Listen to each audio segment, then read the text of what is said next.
Another mini vlog. Tara, sumama kayo, amiga, kung paano ako mag-fok-fok, charis. So, everyday na ginagawa ko, amiga, is mag-pack-pack boom-boom ng mga orders ng mga amiga Lalo ko. Na pag may mga new arrival ako, amiga, hindi nila ako tatantalan kundi mag-mine. Pero thank you, Lord, dahil palagi silang maraming pira. So, tara, magkwentuhan tayo, amiga, kung paano ako napunta sa ganitong senaryo. Charis. So, kung natatandaan nyo noon, simula ako mag-post ng sarili kong pre As in, parang mga 5 to 10 minutes, amiga, nasosold ko na yung mga 40,000, 50,000 na mga luxury bag. Hindi ko pa alam yung bentahan nun, amiga, sa market. Talagang super baba ko lang magbenta kasi nga gusto ko mabilisan. Pag ganun, may bibili na akong bag. Tapos, amiga, napag-isip-isip ko, parang ang bitis ko naman makabenta, halagang magkano yan? Tapos, sinimulan ko naman, amiga, sa mga BCA. Nag-post ako na nag-unboxing ako, amiga, ng new BCA ko. Marami nagtanong kung saan ko daw binili, ganyan-ganyan. Tapos kung magkano. Tapos yung mga amiga ko, nagsi-order talaga sila sa akin. Pero hindi ko naman talaga intention, amiga, na magtinda. Tapos, amiga, sabi ko, meron yata akong potential sa pagpo-fok-fok. Hanggang nasabi ko dun sa kaibigan ko, tara, samahan mo ako mag-live. Instead, amiga, na kumuha ako ng isang tauhan pa, humanap na lang ako na may pera din, charis. Para pag namumuhunan, hati kami. So, yun na nga si Trisha, yung BFF Kill. Nagko-contact kami ng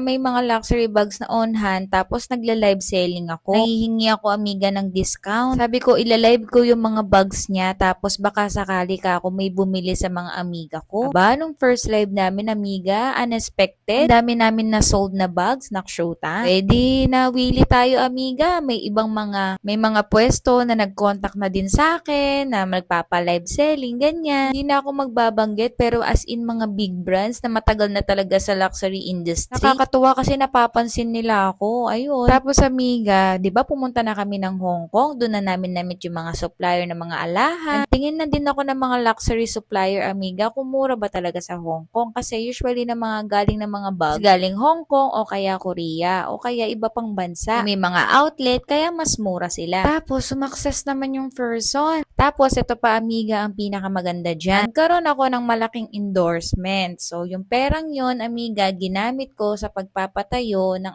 aking showroom. So, kumuha ako, amiga, ng apartment at pinarenovate ko yun, nilagyan ko ng mga cabinet. So, sa samaang palad, nagkaroon ng problema dun sa unit na yon. Tapos, humanap pa ako ulit ng bago at sinerte naman, amiga, kahit papano. Tapos, nagkaroon pa ako ulit ng brands, amiga. So, from 500,000, nag-invest pa ako na nag-invest hanggang lumaki na siya. Hindi ko naman nakalain, amiga, na bebenta ako. Ang dami na nagtitinda ng ganyan, amiga. Pero nasa isip ko kasi, imbes na susin ko yung pera ko, i-invest ko na lang ulit sa another negosyo. Kung ako yung magmamanage, yung hindi ako mai-scam, yung ako lang mag-isa, tsaka yung jusawa ko, tsaka yung mga anak ko. Saka nagkaroon na din ako ng time sa sarili ko, amiga. Mas na-feel ko na ngayon na, alam mo yun, may patutunguhan yung inarte ko. Aba, si Silinger, anli gatas. Hindi naman niya gatas, binibili niya. Mayaman yun. Tapos hanggang lumaki-laki na, amiga. Yung mga buyers ko, pag may talagang new arrival talaga ako, talagang nakikipagpuksaan sila. Salamat sa mga madam ko. Yan, madam na yung tawag. Kasi literal na madam sila, na mayayaman sila. Kahit alipihin nyo na ako.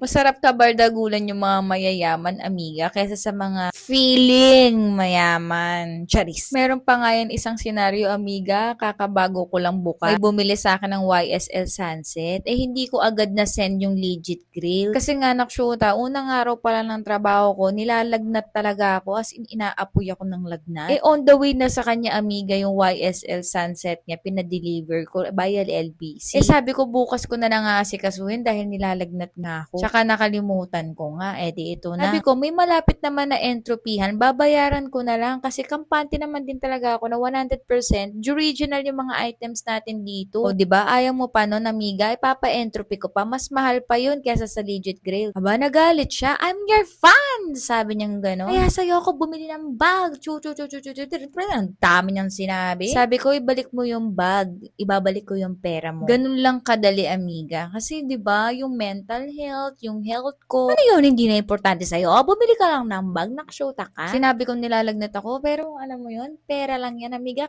kikitain mo lang. Pero mo, tignan mo, ilang digits yung kinita ko, tas ayan lang yung ulam ko, hotdog, at saka itlog, o tsaka yan corned beef. Pero nagpapasalamat pa rin ako sa Diyos, amiga, dahil sa sobrang dami ng seller, sa akin napunta yung mga bumibili. Pero kung ganyan ka lang din naman, amiga, naku, sinasabi ko sa'yo, baka matusok kita, umalis ka dyan. Charot! So far naman, amiga, dalawa pa lang yung nakakaaway ko. Baka gusto mong dagdagan. Charis. Sobrang happy ako sa live ko, amiga. Alam niyo na kahit hindi ka gumante, yung universe talaga yung gaganti para sa'yo. Anyway, highway, tapos na ako makipag-meet up sa aking buyer. Ayan, sinundo ko na yung mga junakis ko. Dahil nakapangako sa kanila na magsuswimming sila, amiga. So, ayan, nakapang-swimming na din sila. Shishiding girl, sobrang excited na magsuswimming yan siya. Yan na yung ate niya. Nag-shower na sila. Tapos, ayan. Si Samara nga pala, amiga, nagsuswimming lesson na rin yan siya. Kaya sobrang excited din niya, amiga, mag-swimming. Nakakatuwa nga kasi, Diyos ko Mariosep, ako nga hindi makapag-swimming kahit tupit pa yan, nalulunod na ako. Nakakatuwa kasi yung anak ko na yung gumagawa ng mga pangarap ko nung bata ako, no. Tapos yung dito, yung nanay niya, ganda-gandahan na may dalang towel, cherries. Tapos ayan, si Shilling girl, nun hawak-hawak siya ng pinsan ko. Tapos ayan, kinabukasan, binibilang na namin yung mga dumating. Mabuhay kayo, hanggat gusto nyo.